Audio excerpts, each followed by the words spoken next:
$7,500 robbe op 'n eiland, wat nie eens 'n kilometer lank is nie. Dit is definitief iets wat jy op jou doenlysie moet sit.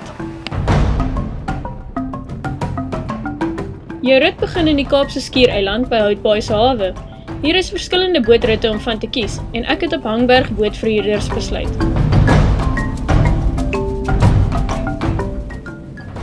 Nadat almal op die boot geklim het, vaar jy tussendeur die Sentinel en Chapman's Peak uit en net om die draai lê jou bestemming.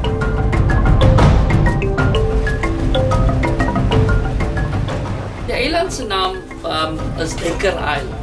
Die original Seal Island is in Valsbaai by Meisieberg se kant. So wat 45 jaar terug het ek Clissus Silonsens langsam juist die eiland ontdek in die sens van 'n toerisme bedryf. En dit is die enigste plek waar jy dwars deur die jaar so close teen die seals kan kom.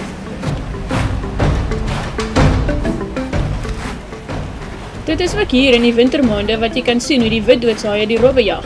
Maar onthou, daar is daarom ook dolfyne en walvisse wat minder bloeddorstig is. Die rede hoekom die population so groot is by daardie eiland, is dit is baie sheltered in die sens van sharks, want dit is baie koud en ook baie shallow.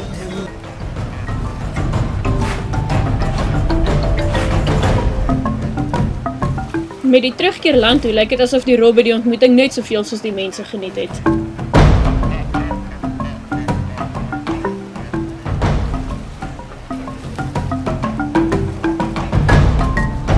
Na die rit wat net 'n uur lank is, bring die kaptein Mario Jacobs jou veilig terug land toe, waar jy die res van die dag van kusdorpie tot kusdorpie kan ry.